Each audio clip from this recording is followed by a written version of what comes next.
सभी छात्र छात्राओं को मैं कुशध्वज पांडे रिद्धि सिद्धि हायर एजुकेशन परिवार में स्वागत एवं अभिनंदन करता हूँ। ऐसी आशा करता हूँ कि आप लोग अच्छे होंगे और पढ़ रहे होंगे, मस्त होंगे।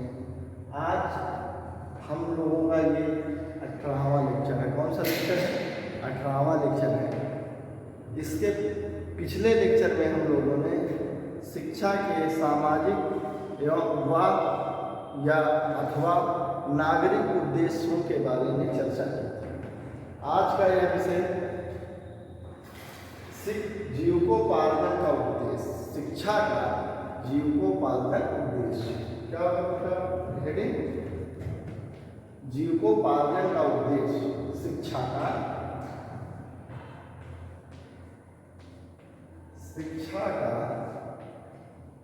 जीविकोपार्जन का उद्देश्य। जीविकोपार्जन से तात्पर्य है अपनी रोजी रोटी चलाने से, अपनी दैनिक आवश्यकताओं को, अपनी भौतिक आवश्यकताओं की पूर्ति का जो संबंध है वह जीविकोपार्जन की शिक्षा से संबंधित है। शिक्षित व्यक्ति चाहे जो जितना भी शिक्षित क्यों न हो, अगर वह अपनी दैनिक आवश्यकताओं की पूर्ति नहीं कर पाता है तो उसकी शिक्षा आज के समाज में बिल्कुल व्यर्थ की मानी जाती है। इस बात से सहमत होंगे आप लोग? तो जीविकोपार्जन के का जो उद्देश्य है शिक्षा में वह प्राथमिक है। अगर हम देखें आज के भौतिकवादी जीवन में हम देखते हैं कि शिक्षा का जो सर्वोपरि उद्देश्य आज के समय में माना जा रहा है वह जीविकोपार्जन के लिए शिक्षा है। इसीलिए तो हम सुनियोजित और शिक्षा के निश्चित उद्देश्यों के माध्यम से शिक्षा प्राप्त करते हैं। कोई स्पेशल एक ऐसा वर्ग सीखते हैं जो कि हमारे लिए समाज में हमारे जीविकोपार्जन का एक साधन बन के सामने प्रत्यक्ष होता है।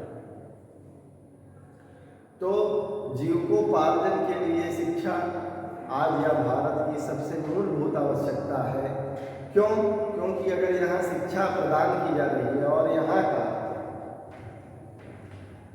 60% से भी ज़्यादा युवा बेरोजगार है, अपनी रोजी रोटी स्वयं नहीं चला सकता, माँ बाप के आश्रित है, आगे चल के पढ़ाई कर लेने के बाद भी यह जो सरकारी नौकरी का क्रेज है इस प्रकार छाया हुआ है कि असफल होने के बाद भी वह 2 वक्त की रोटी नहीं कमा पा रहा है। समाज के लिए वह एक चैलेंज बन के रह जा रहा है, समाज के लिए वो एक बोझ। ऐसे व्यक्ति को घर परिवार समाज एक्सेप्ट नहीं कर रहा है। तो क्या आज ये समझा जाए कि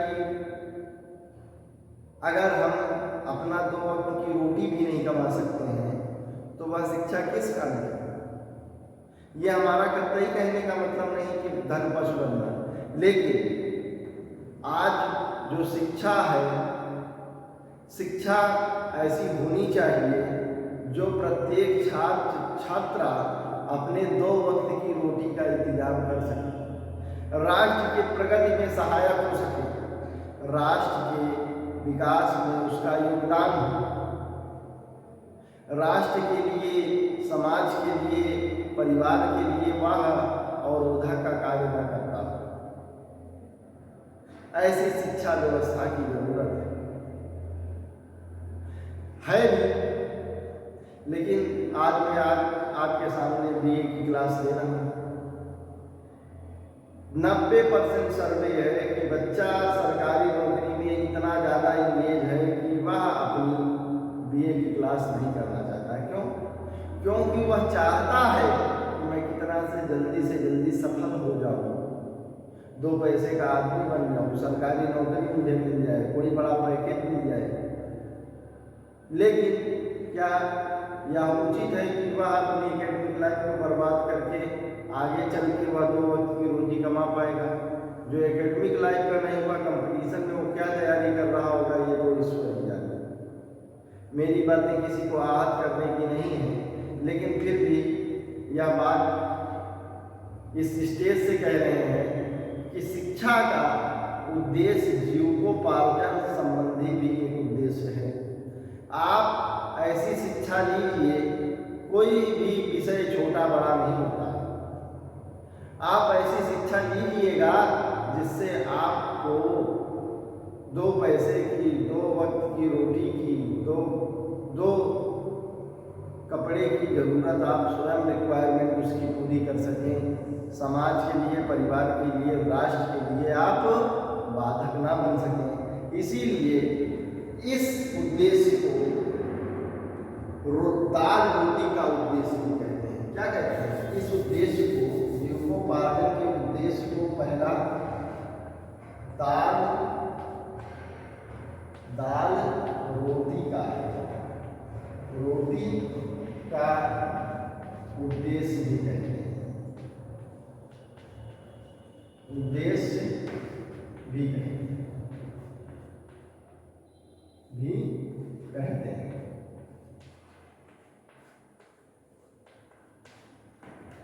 इसे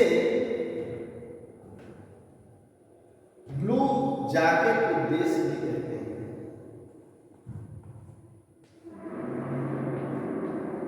ब्लू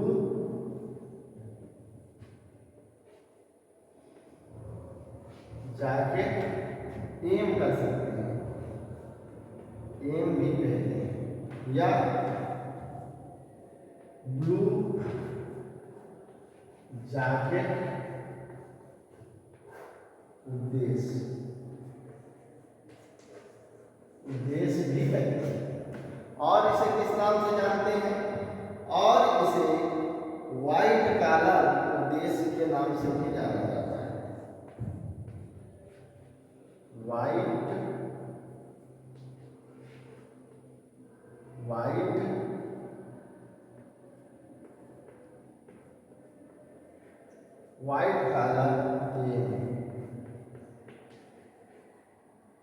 कॉलर एम के नाम से भी जाना जाता है। व्हाइट कॉलर एम,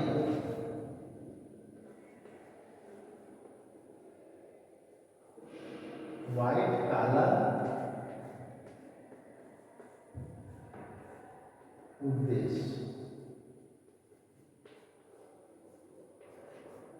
उद्देश्य के नाम से जाना जाता है। बहुविकल्पी प्रश्नों में आपने पूछ सकता है कि शिक्षा के जीविकोपार्जन उद्देश्य को अन्य किस नाम से भी जाना जाता है।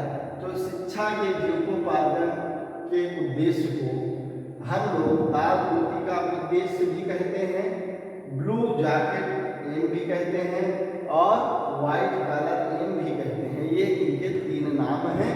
आप लोग नोट कर लीजिए तो आगे बढ़ते हैं।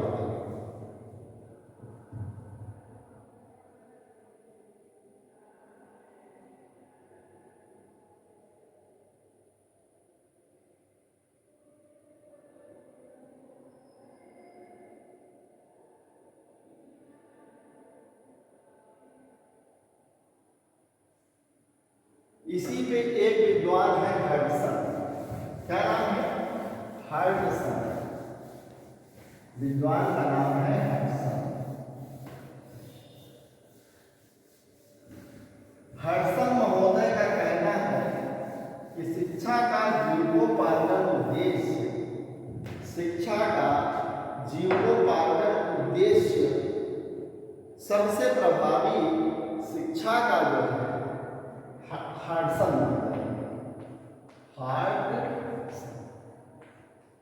हडसन महोदय कहते हैं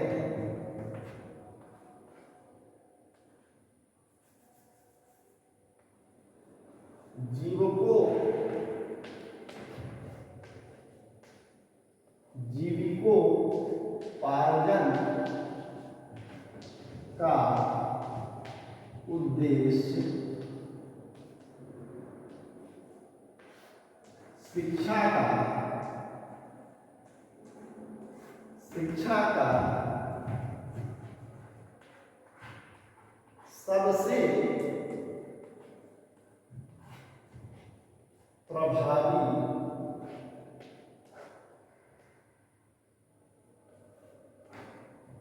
उद्देश्य है।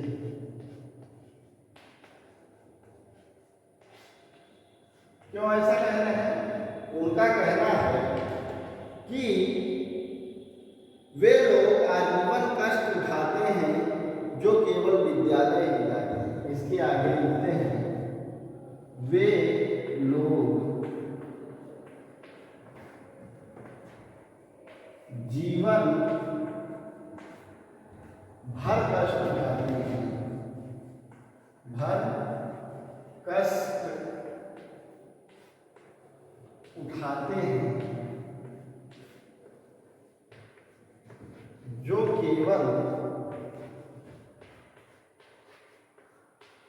केवल विद्यालय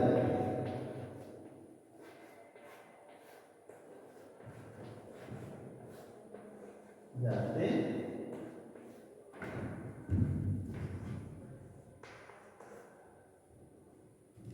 शिक्षा का जो जीविकोपार्जन का उद्देश्य है वह सबसे प्रभावशाली उद्देश्य है, इनका कहना है।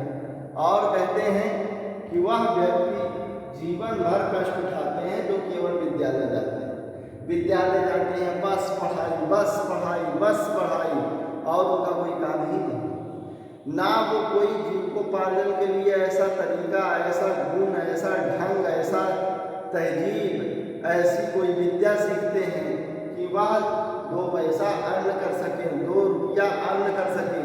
ऐसे लोगों को हडसन महोदय ने कहा कि वह व्यक्ति जीवन भर कष्ट में रहते हैं जो केवल विद्यालय जाते हैं। विद्यालय जाने का मतलब ये कि आप बहुत शिक्षित हो लीजिए, लेकिन समाज में जीविकोपार्जन के लिए आपका जो कार्य है, आप कार्य कौन कर रहे हैं, 2 पैसा आप अर्जित कहाँ से कर रहे हैं, वह इनका तात्पर्य है कि विद्यालय जाने के साथ साथ ही हमें कुछ ऐसे गुणों से परिपूर्ण होना चाहिए, हमारे अंदर उन गुणों का विकास करना चाहिए जो हमें जीविकोपार्जन के लिए तैयार कर सकें। ये लाइन आप लोग नोट कर लीजिए, फिर आगे बढ़ते हैं।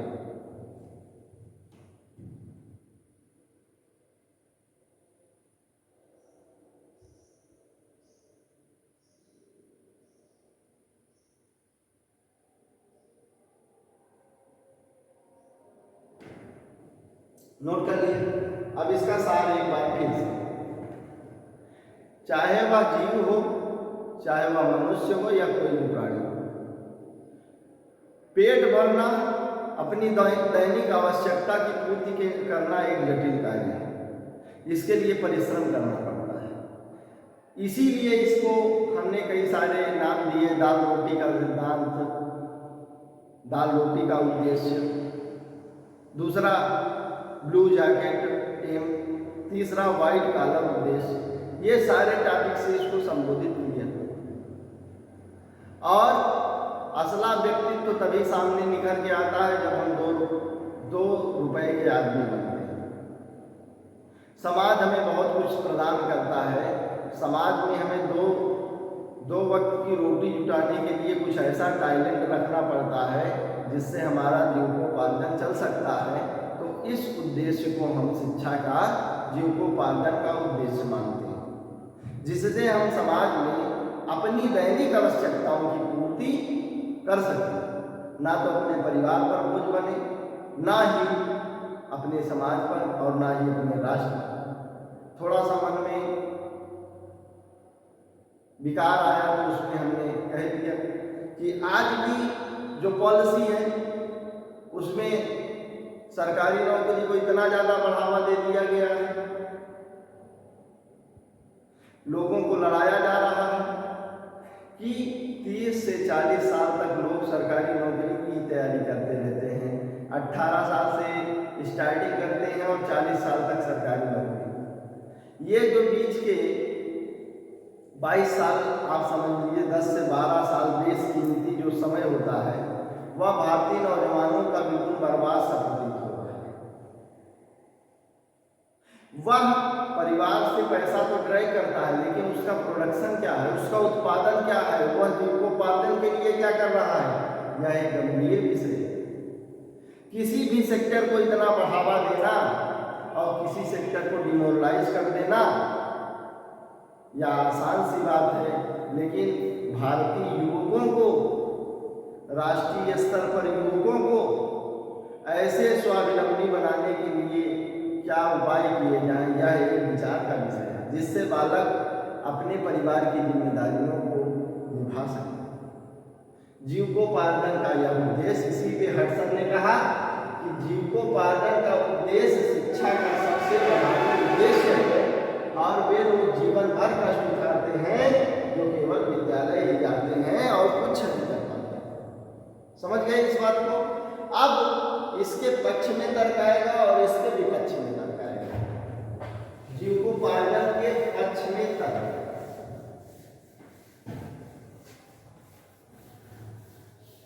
जीविकोपार्जन, शिक्षा के जीविकोपार्जन उद्देश्य के तर्क में पक्ष, जीविकोपार्जन के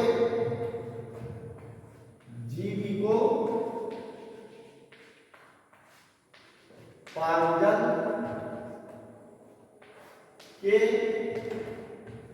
उद्देश्य के पक्ष में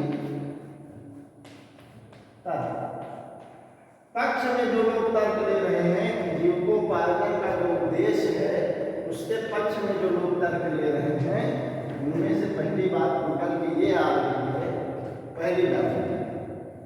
पहली बात ये निकल के आ रही है कि आर्थिक उन्नति पर ही अन्य प्रकार की उपलब्धि आश्रित है। आर्थिक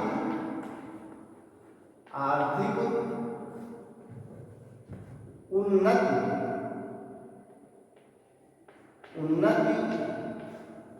पर ही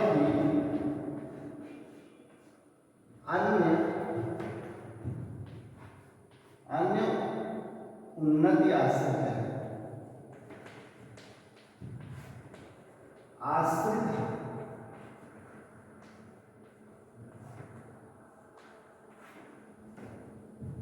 इस पॉइंट का कहने का क्या विचार है कि जो व्यक्ति आर्थिक रूप से संपन्न है, जो जीविकोपार्जन के उद्देश्य में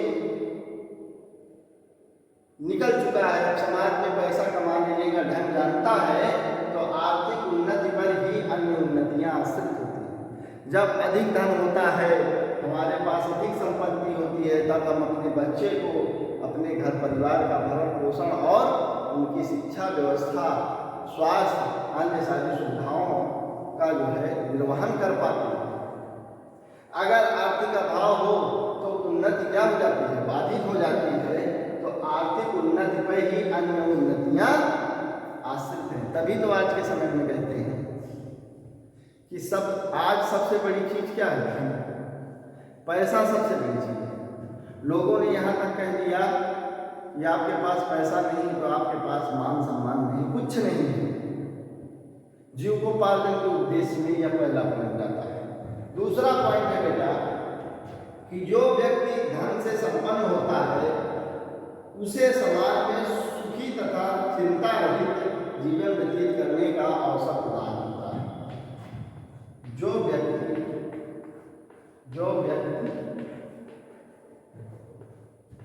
आर्थिक रूप से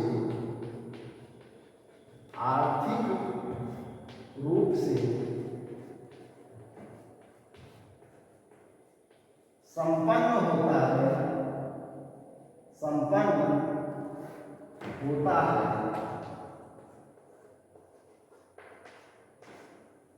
वह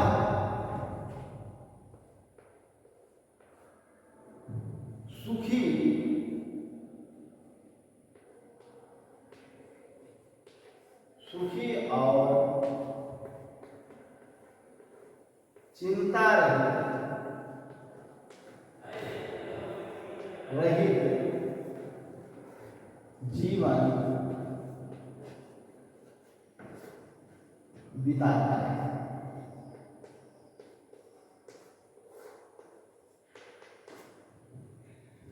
जो आर्थिक रूप से संपन्न है वही व्यक्ति समाज में सुखी है। जब पैसे की जो जरूरत पड़ी तो अपना उसके पास आर्थिक सबल है और मन चाहिए जगह पे वह अपना जो है पैसा व्यय करता है और जीवन में तमाम सुख सुविधाएं वह अर्जित कर पाता है।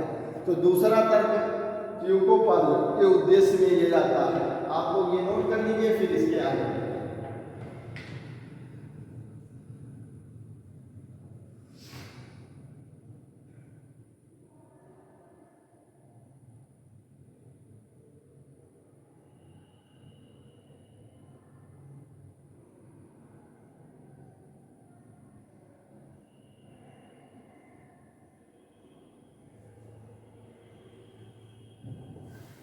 तीसरा है इसी में पक्ष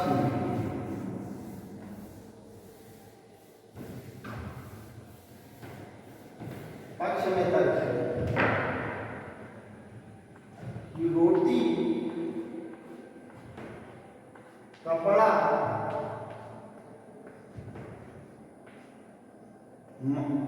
मकान किसी भी व्यक्ति की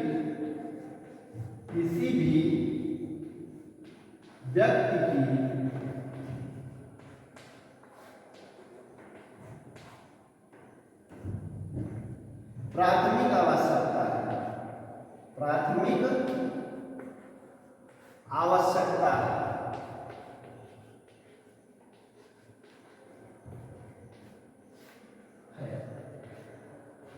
इसके अभाव में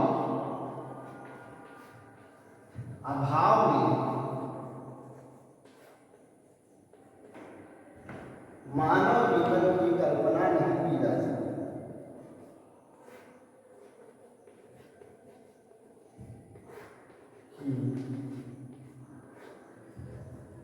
कल्पना नहीं की जा सकती।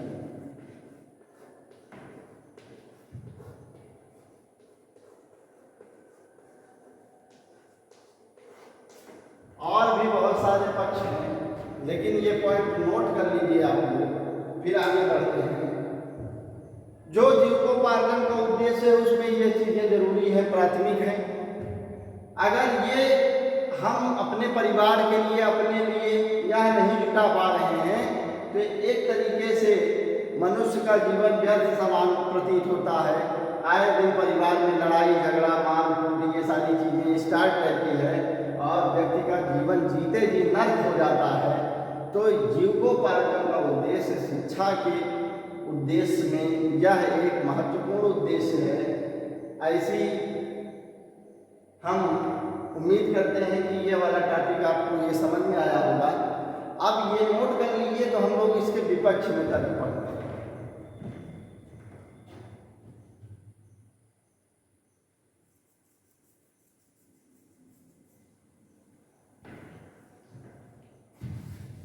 अगला है बेटा, इसी में जीविकोपार्जन के उद्देश्य के विपक्ष में तर्क। यहाँ क्या करना है? विपक्ष बना देना है। क्या बना देना है? विपक्ष में तर्क।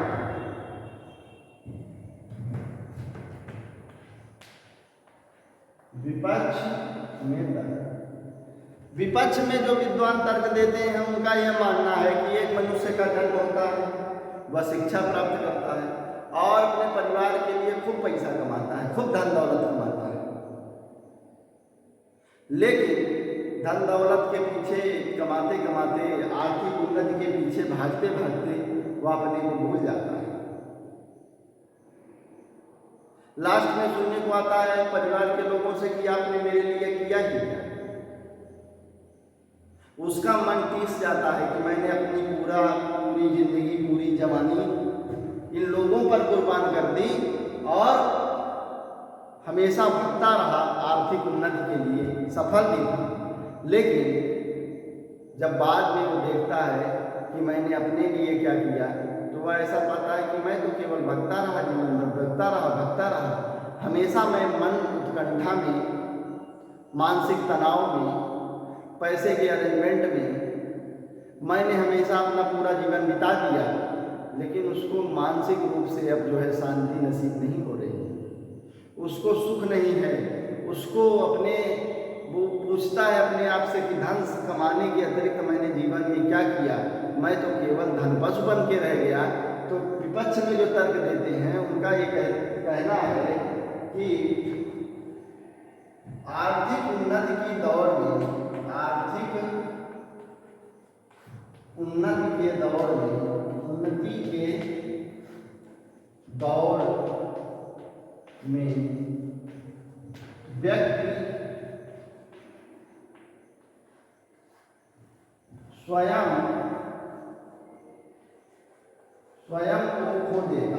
को खो देता है, खो देता है और अपने आप से दूर चला जाता है,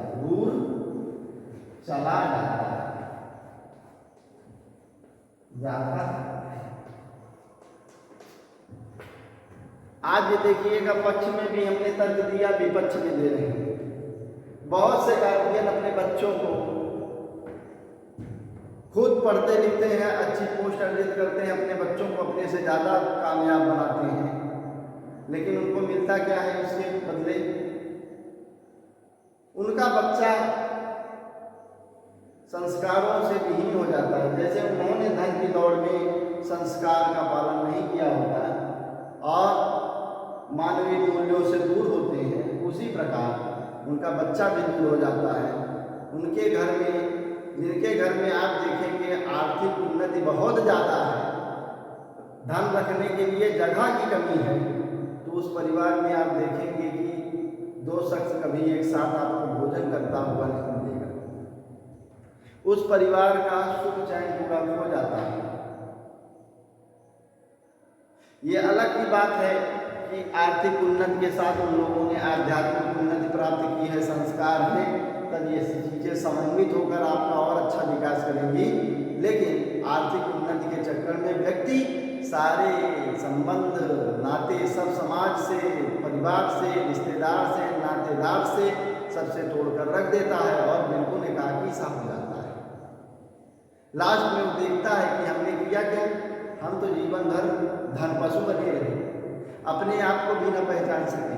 तो इसमें व्यक्ति केवल जो है आर्थिक उन्नति कर सकता है, लेकिन अपने आप को खो देता है। इतना नोट करिए आगे।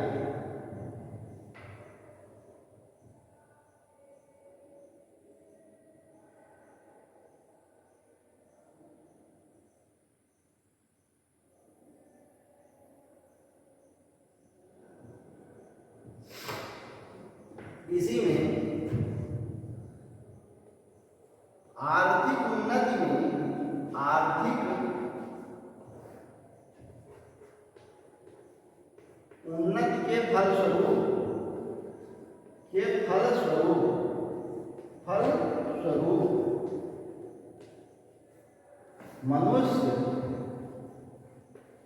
मनुष्य धन पशु बन जाता है, पशु बन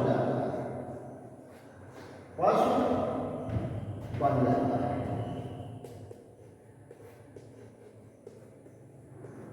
और भी बहुत सारे पॉइंट इसमें लिखे जा सकते हैं।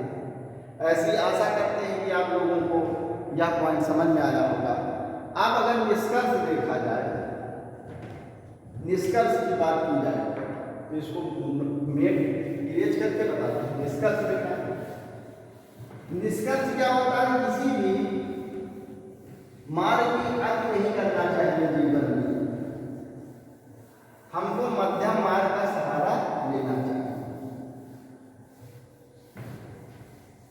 निष्कर्ष ये पहुंचता है कि मनुष्य को, निष्कर्ष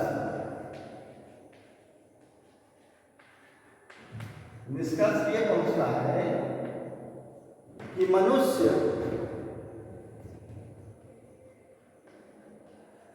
प्राथमिक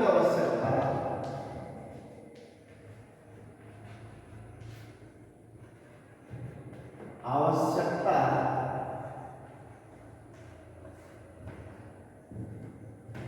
की पूर्ति के बाद, के पश्चात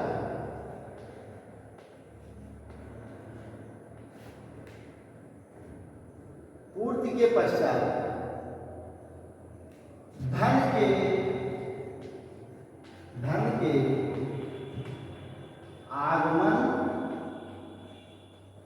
तथा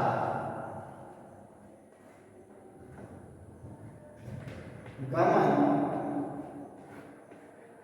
के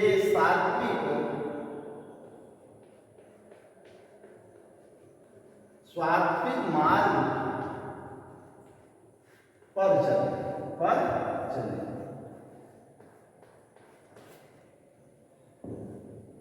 प्राथमिक आवश्यकताएं आपकी पूरी हो जाए, फिर व्यक्ति को धन उतना ही कमाना चाहिए जिससे कि वह अपने समाज में संबंधों को अच्छा रख सके, समाज के लिए कुछ कर सके, उसका धन समाज कल्याण के काम में आ सके। अभी बीते दिनों में देख लीजिए, रतन टाटा जी का निधन हो गया। वह इतने बड़े आदमी थे कि उनकी तुलना किससे की जाए। भारत ने एक तरीके से हीरा खोल दिया, लेकिन आपको विश्वास नहीं होगा, उनके खुद के नाम पर एक मकान नहीं था। तो उन्होंने धन तो खूब कमाया, शोहरत भी खूब कमाई, अपने धन को अपने राष्ट्र के लिए समर्पित कर दिया। तो ऐसी शख्सियत यदा कदा कहीं जन्म लेती है। हम जब ऊपर उठ जाएं, अपनी भौतिक आवश्यकताओं से ऊपर उठ जाएं, तब समाज कल्याण के लिए कार्य करना चाहिए। तभी हमारा जो है जीविकोपार्जन का उद्देश्य अपनी दैनिक आवश्यकताओं की पूर्ति के अतिरिक्त जो भी चीज़ें होनी चाहिए वह परिवार,